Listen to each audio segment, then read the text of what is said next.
Hi అండి, welcome to Deviji channel. ఈరోజు మన రెసిపీ వచ్చేసి చిన్న శనగల ఫ్రై. ఈ ఫ్రై చాలా టేస్టీగా, క్రిస్పీగా, కరకరలాడుతూ చాలా బాగుంటాయి. ఇలా చేసి ఒక డబ్బాలో వేసి పిల్లలకి ఇచ్చారనుకోండి, చాలా ఇష్టంగా తింటారు. పిల్లలు పెద్దలు ఎంతో ఇష్టంగా తినే ఈ శనగల ఫ్రై కాబోలి శనగలతోటే కాదు, ఈ చిన్న శనగలతో కూడా చేసుకున్నా చాలా బాగుంటాయి. మరి దీనికి కావాల్సినవి ఇప్పుడు మన ఛానల్లో చూసేద్దాం. ముందుగా నేను 2 కప్పులు శనగల్ని 2 గంటల ముందు నానబెట్టుకున్నా. ఈ నానిన శనగల్ని 2 సార్లు శుభ్రంగా కడిగి ఈ కుక్కర్లోకి అయితే తీసుకున్నా. చూడండి, ఇలా కొద్దిగా వాటర్ వేసి 1 అర స్పూను సాల్ట్ వేసి మూత పెట్టి విజిల్ పెట్టి స్టవ్ పై పెట్టి స్టవ్ ఆన్ చేసి 2 విజిల్ వచ్చేటంత వరకు ఉడకనివ్వాలి. ఇప్పుడు ఉడికిన శనగల్ని ఒక గిన్నెలోకి వాటర్ అంతా వడగట్టేసుకుని పక్కన పెట్టుకోవాలి. చూడండి, ఇలా పొడి పొడిలాడుతూ ఉండాలి శనగలు అనేది, వాటర్ లేకుండా.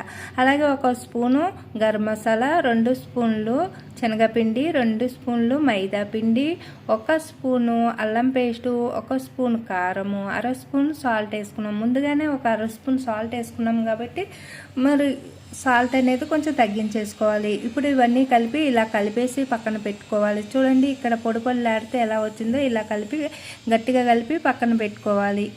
ఇప్పుడు ఇది పక్కన పెట్టేసుకుని ముందుగా మనము స్టవ్ పైన ఒక గిన్నె పెట్టుకుని డ్రీప్ పైకి సరిపడా ఆయిల్ వేసుకుని ఆయిల్ వీటెక్కిన తర్వాత మనము ఈ ముందుగా కలుపుకున్న ఈ శనగల మిశ్రమాన్ని ఇలా విడివిడిగా వేసుకోవాలి. మనం పకోడీకి ఏ విధంగా వేసుకుంటామో అలాగా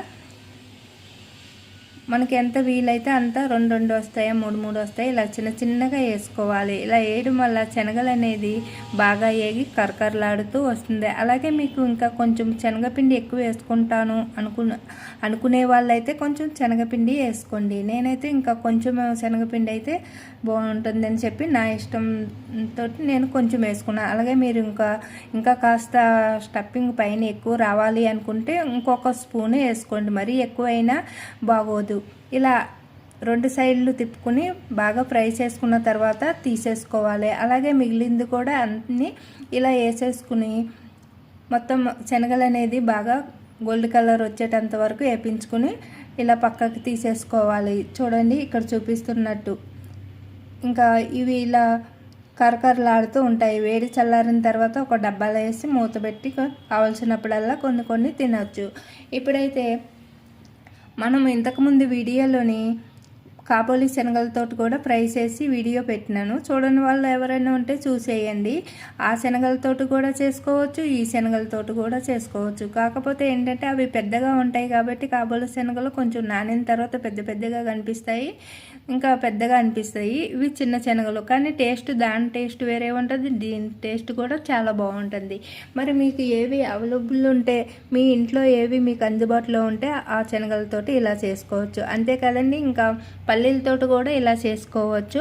ఇంకా శనగలు నానబెట్టి పోపు పెట్టుకుంటాం కదా, అలా పోపు పెట్టుకున్నప్పుడు గ్యాస్ వస్తుంది, మనకి గ్యాస్ ట్రబుల్ వస్తుంది అనుకునే వాళ్ళు ఇలా చేసుకుని తింటే కొంచెం గ్యాస్ ట్రబుల్ అనేది తగ్గుతుంది అనమాట. మరి ఇలా చేసి పిల్లలకి అందిస్తే ఇంకా చాలా ఇష్టంగా తింటారు. అలాగే ఇప్పుడు ఒక పూట స్కూల్ కూడా అయిపోవచ్చినాయి కదా, ఇంకా అంతేకాదు పిల్లలకి ఎగ్జామ్స్ అయిపోయినాయి, 10th క్లాసు. ఇంకా చిన్నపిల్లల స్కూల్ కూడా సెలవులు ఇచ్చేస్తారు ఇంకా కొద్ది రోజుల్లో. అలాంటప్పుడు వాళ్ళు రోజంతా ఇంట్లోనే ఉంటూ ఆడుకుంటూ బోర్ కొడుతుంది, మమ్మీ మాకు ఏమన్నా కావాలి, టైంపాస్ ఏమవుతలేదు అని అంటూ ఉంటారు కదా, గడిగడికి వచ్చి మనల్ని ఇసుకిస్తారు. అలాంటప్పుడు ఇలా చేసి ఇచ్చారనుకోండి, ఒక డబ్బాలో వేసి పెట్టేస్తే వాళ్ళే కొన్ని తీసుకుని తిని ఆడుకుంటారు. చూడండి, అన్నీ ఇలా రెడీ అయిపోయిన తర్వాత నాకైతే ఇన్ని వచ్చినాయి 2 కప్పులకి. చూడండి ఎంత కలర్ఫుల్గా కరకరలాడుతూ క్రిస్పీగా చాలా బాగున్నాయి కదా. ఈ వీడియో మీకు నచ్చితే ఒకసారి ట్రై చేయండి, లైక్ చేయండి, ఛానల్ సబ్స్క్రైబ్ చేసుకోండి.